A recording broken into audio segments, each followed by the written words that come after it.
बिस्मिल्लाहिर्रहमानिर्रहीम। Gateway to physics channel के ऊपर हम 10th की फ़िज़िक्स डिस्कस कर रहे हैं और हमारा आज का जो लेक्चर है वो 10th की फ़िज़िक्स में ज्योमेट्रिकल ऑप्टिक्स का जो यूनिट है उसमें refraction of light through prism के ऊपर है। सबसे पहले तो डियर स्टूडेंट्स, मैं चाहूँगा कि आप प्रिज्म देख लीजिए। कहते हैं 1000 वर्ड्स से बेहतर ये होता है कि आप कोई चीज़ बता दें। So this device, this simple thing is known as prism. अब इसको देखकर ही हम इसकी जो डेफिनीशन है वो बनाते हैं। ये देखिए, आपको इसमें एक ये ट्रायंगल नज़र आ रहा है, एक ये ट्रायंगल नज़र आ रहा है, तो दो तो इसमें आपको ट्रायंगल्स नज़र आ रही हैं और एक रेक्टेंगल, दूसरा रेक्टेंगल और तीसरा रेक्टेंगल। तो हम कहते हैं it's a transparent object bounded by 2 triangles and 3 rectangles। यानी इसमें 3 रेक्टेंगल्स हैं हमारे पास और 2 ट्रायंगल्स हैं। और अगर ये बात आपको थोड़ा मुश्किल लग रही है तो अगर आप इसको देखिए तो बिल्कुल ये टेंट लाइक स्ट्रक्चर लगती है, इसीलिए हम ये भी कहते हैं कि it's a tent like transparent object. सादा सा ग्लास है, इसमें कोई ख़ास बात नहीं है, सिर्फ इसमें इसकी जो बनावट है वो ख़ास है। और बनावट इस तरह ख़ास है कि इसको हमने जो है तो 2 ट्रायंगल्स हैं और 3 रेक्टेंगल्स के ज़रिए ये बाउंडेड है। अब चूँकि सादा ग्लास है, एक शफ़ाफ शीशा है, इसलिए असूलन इसमें से रोशनी को सीधा सीधा गुज़र जाना चाहिए और इसमें लगभग रोशनी का गुज़र जो है। और ये भी याद रखिएगा कि ये टॉपिक हमारे अगले जो लेंसेज को हम डिस्कस करेंगे, आज हम इंशाल्लाह लेंस के ऊपर सिर्फ एक बात करके लेंस के ऊपर क्लोज़ करेंगे हमारे इस टॉपिक को। और उसमें ये चीज़ अपने जहन में रखिएगा कि इसका असल इस्तेमाल हमारे उसके अंदर आ जाएगा लेंसेज के लिए। एज अ इंडिपेंडेंट टॉपिक भी ये कंप्लीट टॉपिक है और ये और प्रैक्टिकल के लिहाज से भी इम्पॉर्टेंट है। इसका प्रैक्टिकल भी है, आप इंशाल्लाह प्रैक्टिकल्स में भी इसको देखेंगे। हम इसके ऊपर 2 प्रैक्टिकल्स हैं जो उसमें किए जाते हैं, एक एंगल ऑफ मिनिमम डिविएशन का फाइंड करना। एनीवे, सो ये हमारे पास एक प्रिज्म है। अब मैं यहाँ पे एक प्रिज्म ड्रॉ करूँगा।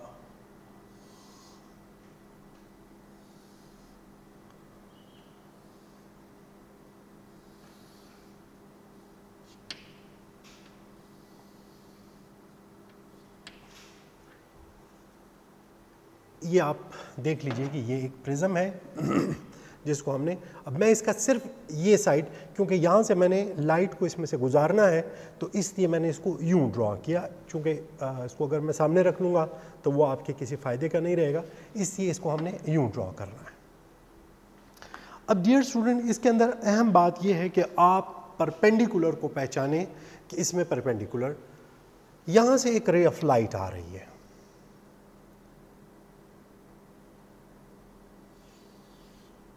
ये रे ऑफ लाइट है जो आ रही है, यहाँ पे वो इमेजिनरी लाइन बनती है जिसको हम नॉर्मल कहते हैं। ये हमारे पास नॉर्मल हो गया। मैं इसको एक्सटेंड करता हूँ इनवर्ड। अब ये हमारे पास ये जो रे ऑफ लाइट है, आप जानते हैं कि ये डेंस मीडियम है, इसमें रिफ्रैक्ट होगी।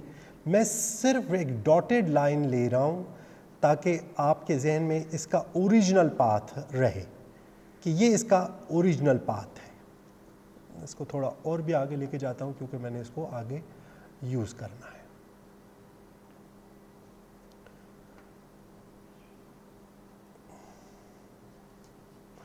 अब एज्यूम कीजिए कि यहाँ पे कोई प्रिज्म नहीं है। अगर कोई प्रिज्म नहीं है तो ये लाइट बिल्कुल सीधा सीधा अपना जो सफ़र है वो जारी रखेगी। अब जब हमने यहाँ पे एक प्रिज्म रख दिया तो नेचुरल सी बात है कि अब ये लाइट सीधा तो जाने से रही, इसने नेचुरली बेंडिंग करनी है। जब ये बेंड करेगी तो किस तरफ करेगी? अब हमारे पास 2 ऑप्शंस हैं, ये नीचे की तरफ भी हो सकता है, ये ऊपर की तरफ भी हो सकता है। लेकिन हम ये जानते हैं कि when a ray of light enters from rare medium to denser medium, it bends towards the normal। ये नॉर्मल की तरफ झुक जाती है, नॉर्मल की तरफ बेंड हो जाती है। तो अब ये जो रे ऑफ लाइट है ये कुछ यूं ट्रैवल करती है।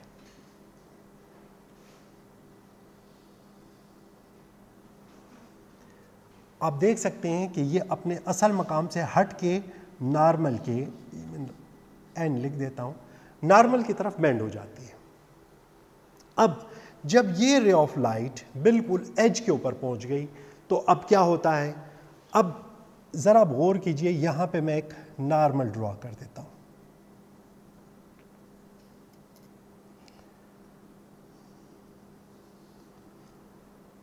ये मैंने नॉर्मल ड्रॉ किया। अब इसके पॉइंट ऑफ व्यू से इस रे को, ये रे पहली रे थी, रिफ्रैक्ट होके ये बन गई या इसका पाथ ही हो गया। अब ये रे ऑफ लाइट जब इसका पाथ हमारे पास यहाँ पे ये है, लेकिन ये रिफ्रैक्ट होके नॉर्मल से दूर चली जाएगी, कुछ ऐसे। इसको मैं पीछे की तरफ इमेजिनरी तौर पर बढ़ाता हूँ। अब आप ज़रा इस तस्वीर को ज़रा मुलाहिज़ा करें। ये रे ऑफ लाइट थी जो आ रही थी, जब ये प्रिज्म में आई, नेचुरल एक मैकेनिज्म है, इसने रिफ्रैक्ट होना है, रिफ्रैक्ट होके कुछ यूं हो गई। अब जब ये बाहर निकली तो इसका, अगर आप यहाँ पे इसको एक्सटेंड कर दें तो कुछ इस तरह पाथ बनता है, ये नॉर्मल से दूर हट गई, क्योंकि अब ये डेंसर है और ये रेयर है। तो डेंसर से जब रेयर मीडियम में जा रही है तो it bends away from the normal. मैं इसको रब ऑफ कर देता हूं, मिटा देता हूं कि ये बाद में आपको कंफ्यूज ना करे। अब ये रे ऑफ लाइट प्रिज्म की वजह से यूं जा रही है। अब इसमें अपने रास्ते से कितना हटाव आया, कितना डेविएशन आया, वो है ये एंगल। ये जो एंगल बन रहा है, मैंने आपको कहा कि इसीलिए मैंने इसको डॉटेड रखा कि ये इसका एक्चुअल पाथ था और ये इसका ऑब्जर्व्ड पाथ है। यानी जब हमने प्रिज्म ना रखा या ना रखा होता तो ये रे ऑफ लाइट यूं जाती, प्रिज्म की वजह से ये रे ऑफ लाइट यूं जा रही है। ये जो एंगल बन रहा है इसको एंगल ऑफ डिविएशन कहते हैं। और अगर अंदर, प्रिज्म के अंदर ये रे ऑफ लाइट बेस के पैरेलल चल रही हो तो इसी एंगल को एंगल ऑफ मिनिमम डिविएशन कहते हैं। जगह मेरे पास कम है, मैं सिर्फ MIN लिखूंगा, विच stand for angle of minimum deviation, which is denoted by DM। अब ये जो रिलेशन, ये जो हमने एंगल ऑफ मिनिमम, और ये आपका प्रैक्टिकल में ऑब्जेक्टिव भी होगा, आपने प्रैक्टिकल के अंदर angle of minimum deviation determine करना होगा। हमारे पास रिफ्रैक्टिव इंडेक्स फाइंड करने का एक फॉर्मूला ये भी है, n is equal to sine A plus DM over 2 divided by sine A over 2. This is angle A.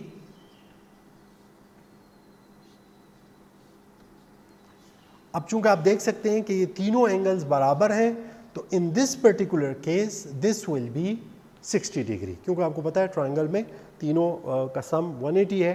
तो आप इस फॉर्मूले के ज़रिए refractive index of the material of which this thing, यानी ये जो प्रिज्म है ये बना हुआ है, ये भी आप फाइंड आउट कर सकते हैं।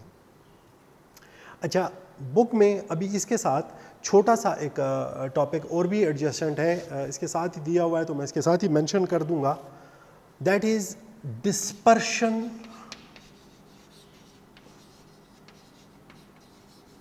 Of light. डिस्पर्शन कहते हैं बिखर जाने को। ये वर्ड आपने बायो में भी पढ़ा होगा, डिस्पर्सल ऑफ सीड, कि सीड्स कैसे बिखरते हैं, उसके जो भी मैकेनिज्म है। देखिए, वाइट लाइट जो हमें सूरज से हासिल होती है, या कोई भी बल्ब भी उसका सोर्स हो सकता है, but not the laser. Laser is monochromatic, उसमें सिर्फ एक कलर है, क्रोम मीन कलर। सो लेज़र जो है मोनोक्रोमेटिक है, बाकी जितने भी हमारे पास सोर्सेज हैं usually they contain more than one color.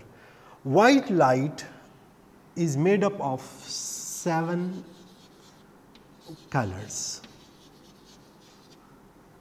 और यही 7 कलर्स हमारे पास रेनबो में भी पाए जाते हैं। इनका जो सीक्वेंस है उसको आप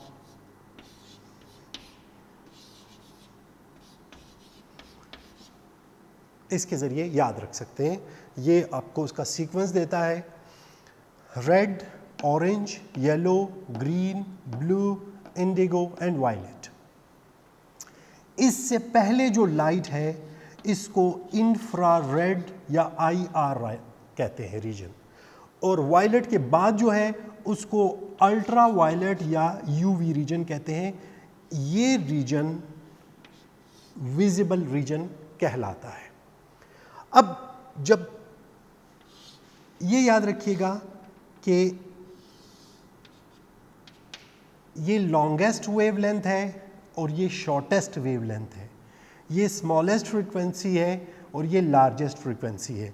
सो ये मिनिमम लैम्डा है, मैक्सिमम लैम्डा है, लॉन्गेस्ट वेवलेंथ है रेड का विजिबल रीजन के अंदर, और ये मिनिमम वेवलेंथ है विजिबल रीजन में। मैं अगेन एंड अगेन रिपीट कर रहा हूँ कि देखिए मिनिमम और मैक्सिमम विजिबल रीजन में।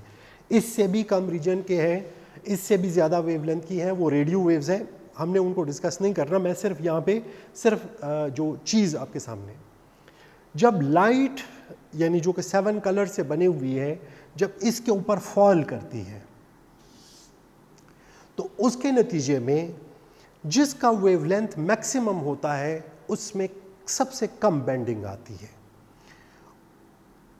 ये लगभग कह लीजिए कि यहाँ पे आ जाती है, और जिसका वेवलेंथ सबसे कम है उसमें सबसे ज़्यादा बेंडिंग आती है, वो आ जाती है U।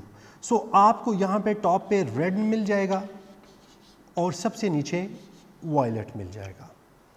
अब रेड कलर के अंदर चूँकि सबसे कम बेंडिंग होती है, ये इसमें ये बिल्कुल स्ट्रेट रहता है, इसी वजह से जो ट्रैफिक के सिग्नल्स हैं उसमें जो अलार्मिंग या अलर्ट करने के लिए सिग्नल है वो है रेड कलर का, जो आपको स्टॉप करने के लिए है। तो वो रेड कलर में इसी वजह से अगर फॉग हो या कोई भी लाइट डिम हो जाए, थिन लाइट हो, तब भी रेड कलर आपको नज़र आएगा, वो आपको मिलता रहेगा। लेकिन जो दूसरे कलर्स हैं वो फेड हो जाते हैं या बिल्कुल गायब भी हो सकते हैं। तो इसीलिए जो ट्रैफिक सिग्नल्स हैं उसके अंदर रेड कलर को, जो स्टॉप का सिग्नल है उसके लिए रेड को यूज़ किया जाता है। अलर्ट के लिए ऑरेंज का है, इसीलिए रेड के नीचे अगर आप देखें तो ऑरेंज का होता है कि अगर आप गाड़ी चल रही है और ऑरेंज हो गया तो उसका मतलब है कि इसके बाद रेड होने वाला है, और अगर रेड है और ऑरेंज हो गया है तो उसका मतलब है कि अभी ग्रीन होने वाला है। तो ये आपको अलर्ट करने के लिए कि अब आप रेडी हो जाइए कि अभी नेक्स्ट क्वेश्चन आने वाला है। सबसे आखिर में हमारे पास वायलेट कलर। तो यूँ ये जो सीक्वेंस है, मेरे पास जगह कम है तो ये हमारे पास कुछ ये 7 कलर्स इन रेड और वायलेट के दरमियान 5 कलर्स आ जाएंगे ये सारे। तो दिस प्रोसेस, अब ये जो एक वाइट लाइट की रे थी उसको हमने स्प्लिट किया 7 डिफरेंट कलर्स में, और इस अमल को उसको हमने बखेर दिया, उसको हमने फैला दिया, उनको हमने डिस्पर्स कर दिया। This is why this process is called dispersion of light. यही डिस्पर्शन ऑफ लाइट, अगर आप एक CD-ROM अपने हाथ में पकड़ के उसको यूं बेंड करें तो उसके ऊपर आपको डिफरेंट कलर्स लाइट उनके ऊपर आती है, और CD-ROM के ऊपर बहुत ही छोटे इस किस्म के जो पिट्स होते हैं वो बने होते हैं, जिनमें से गुजरने के बाद लाइट जो है तो वो डिस्पर्स होती है। अगर किसी दिन बारिश हुई हो और आप देखें तो सड़क पे तेल के जो चंद कतरे पड़े होते हैं, या तेल थोड़ा सा गिरा होता है, ऑयल या मोबाइल ऑयल, तो वो जो कतरे हैं वो भी आपको कुछ कलर्स रिफ्लेक्ट करते हुए नज़र आते हैं। तो उसकी भी वजह यही डिस्पर्शन ऑफ लाइट होती है। और रेनबो में जो आप कलर्स देखते हैं, तो जब बारिश के बाद हवा में कुछ जो ड्रॉप्स हैं सस्पेंडेड रह जाते हैं, उनके अंदर से जब लाइट मल्टीपल रिफ्लेक्शन से गुज़रती है और ये जब यूं गुज़रती है तो इसकी बेंडिंग कुछ की ज़्यादा और कुछ की कम होती है, और यूं हमारे पास वो जो जिसे हम शायराना ज़ुबान में कहा जाता है कि धनक के रंग बिखर जाते हैं। सो यही जो डिस्पर्शन ऑफ लाइट का मैकेनिज़्म है ये उसमें भी अपीयर होता है। और बारिश के बाद अगर सूरज निकल आए या ग़ुरूब आफ्ताब के करीब या तुलूए आफ्ताब के करीब, क्योंकि उस सूरत में जो लाइट उसके ऊपर पड़ती है तो वो उसका एंगल इतना होता है कि वो रिफ्रैक्ट हो सकती है दिन में ज़रा सा, या अगर आप चमन में पानी का एक फवारा जनरेट करें और लाइट आ रही हो, धूप आ रही हो, तो उससे भी आपको ये कलर्स मिल सकते हैं। Dear student, this was all about reflection and refraction. And just last thing कि why we discuss these things, यानी ये अक्सर हमारे स्टूडेंट्स का एक क्वेश्चन होता है. The last thing and then we are closing. Lens, ये हमारे पास this is a lens जिसको मैग्नीफाइंग ग्लास भी कहते हैं. हमने इब्तिदा में आपको ये चीज़ बताई थी. लेंस को अगर आप देखें, जिसका मैंने आपसे जिक्र किया था कि ये जो कन्वेक्स लेंस है इसको हम डिफ़ाइन कुछ यूँ करते हैं कि it's a transparent object which has thin edges and thick centre, यानी इसका जो सेंटर है वो थिक है और इसके जो एजेस हैं वो थिन है. अब ये इसी चीज़ को मैं कुछ यूँ बनाता हूँ, ये मेरे पास एक लेंस बन जाता है. लेंस के अगर मैं इस हिस्से को काट दूँ, सिर्फ इतना हिस्सा, तो आप देखिएगा इन दोनों में आपको अच्छी खासी मुशाबहत नज़र आएगी. इन दोनों के अंदर आपको अच्छी खासी सिमिलरिटी नज़र आएगी.